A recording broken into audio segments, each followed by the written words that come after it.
that chrome, that tailfin, that whole world of the American car that has completely disappeared. There was a time when the automobile was the proudest thing a family owned, and everything about it, the way it looked, the way you drove it, the way you fixed it, was different from anything on the road today. In a few minutes, you are going to hear about the thing every family did in the car that is now flatly against the law. The job at the gas station that has completely vanished, that everyone under 40 finds hard to believe was ever real, and the one feature on every dashboard that a modern driver would not even recognize.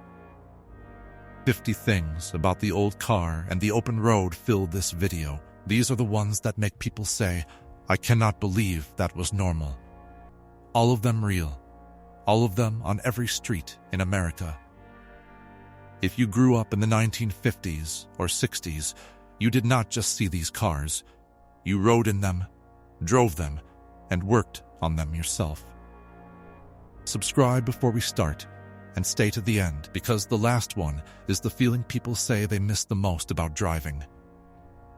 The cars were enormous, heavy, and dripping with chrome, and they looked like nothing on the road today. They had tailfins inspired by fighter jets and rockets, acres of shining bumpers, white wall tires, and paint in two-tone turquoise and pink and coral. Inside was a long, flat bench seat, front and back, with no bucket seats and no console between, so 3 people sat up front and a girl could slide right over next to the driver. Here is what is missing from that picture.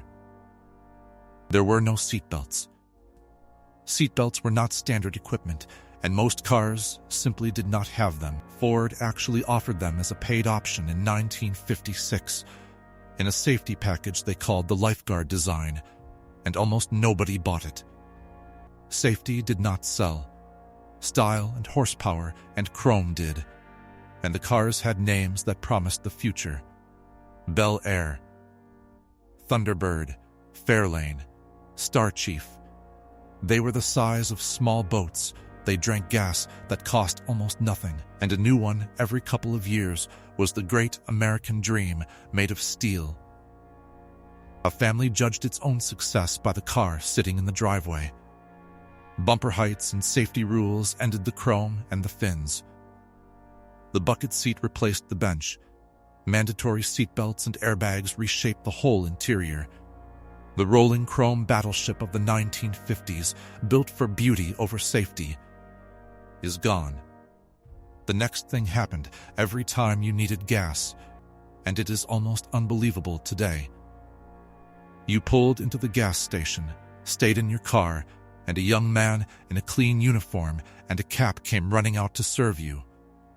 He pumped your gas for you, and while it filled, he washed your windshield, checked your oil, checked the air in your tires, and asked if everything was running all right.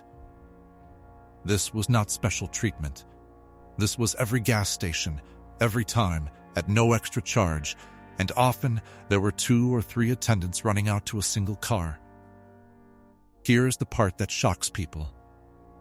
The gas he pumped cost around 25 or 30 cents a gallon, and it was leaded, full of lead to help the engine run, which we now know was quietly poisoning the air for decades, and they gave things away to get your business: free drinking glasses, free steak knives, free maps, just for filling up. Self-service, invented to cut costs, slowly killed the attendant. Leaded gas was phased out for poisoning everyone.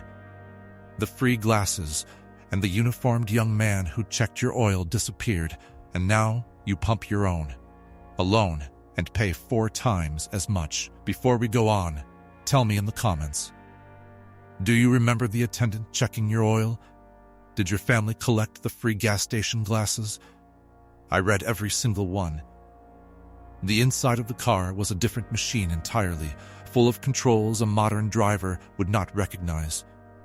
The gear shift was a lever on the steering column, not on the floor. The headlight dimmer was a button on the floor you tapped with your left foot. There was a hand choke you pulled to start a cold engine, and a manual crank to roll each window up and down.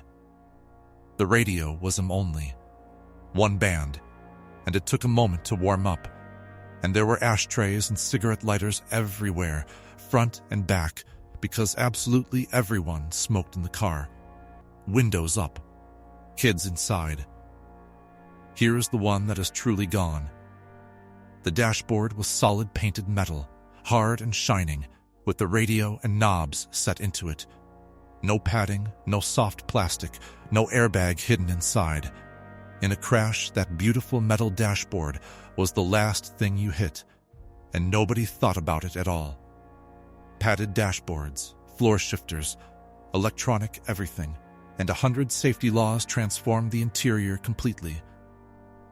The choke, the floor dimmer, the column shift, the metal dash, all of it vanished from the modern car.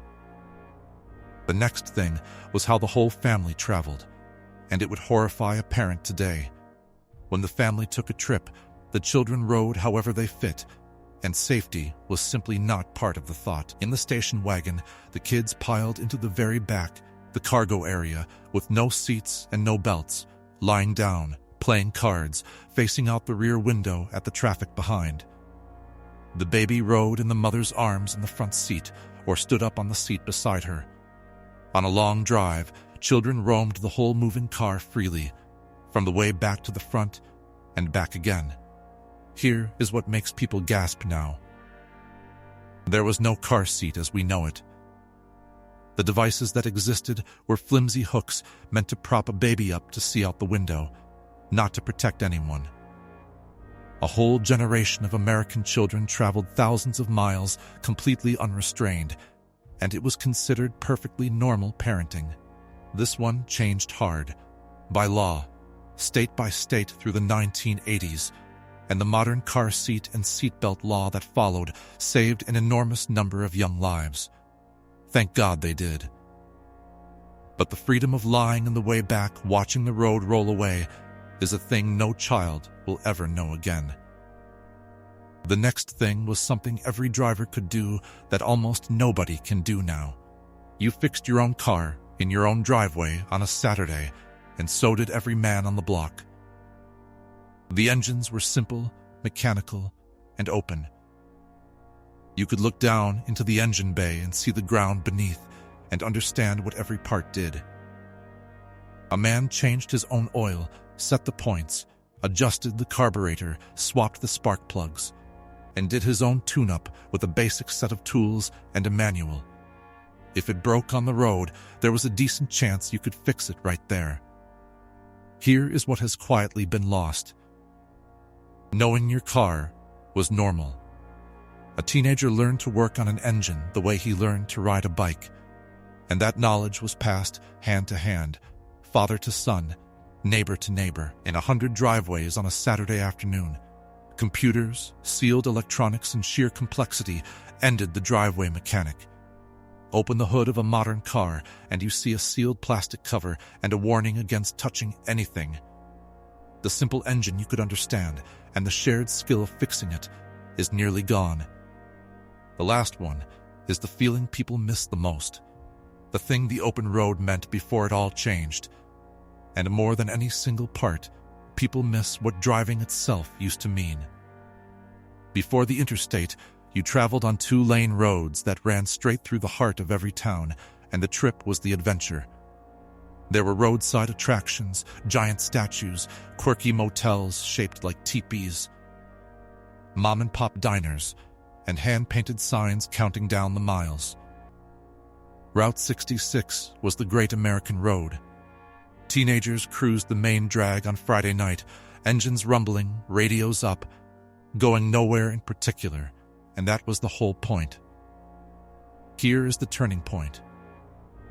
In 1956, President Eisenhower signed the law that built the interstate highway system, 1,000 miles of fast, straight, 4-lane road, the largest public works project in the nation's history to that time. It was a marvel, but it bypassed the old towns entirely. The traffic that once rolled down Main Street now flew past 2 miles away, and the diners and motels and giant roadside statues slowly died. The interstate gave us speed and killed the journey. Route 66 was decommissioned and largely forgotten, its towns left stranded a few miles off the fast lane. The main drag crews faded with rising gas prices and changing times. Driving became something you endure to get somewhere, instead of the free, rumbling, chrome, and neon adventure it once was. And something else went with it. The trip used to make you slow down and see the country, town by town, face by face. A diner where the waitress remembered you. A motel run by a family who waved you off in the morning. The interstate let you cross the whole nation without meeting a single soul or seeing a single main street. We got everywhere faster, and we stopped seeing the places in between. But if you cruised that main drag on a warm Friday night, windows down, the whole town out, you remember exactly how free it felt, and no one can take that back. The chrome, and the tailfins, and the long bench seat. The attendant who checked your oil and the free glasses. The column shift, the floor dimmer, and the solid metal dash. The whole pile of kids in the way back of the wagon, the engine you could fix yourself in the driveway. And the open 2-lane road that ran right through the heart of town. Every one of it, gone or nearly gone. Some ended by safety laws, some by the interstate, some by engines no ordinary person can touch anymore. None of it felt special at the time. It was just the car, just the drive, just how you got around on an ordinary day you never thought would end. We do not really miss the chrome or the carburetors. We miss the freedom, the open road, the rumble of the main drag, the trip that was the whole adventure, back when the car meant you could go anywhere. That road does not come back. But it does not really leave either. It is still here, in a photograph, in a memory, in you. So tell me in the comments, what was your family's car, or the first one you ever drove? Name it, and one thing you remember. Not the car, the places it took you. Subscribe, and we will keep looking back together, because there is a lot more of this country left to remember.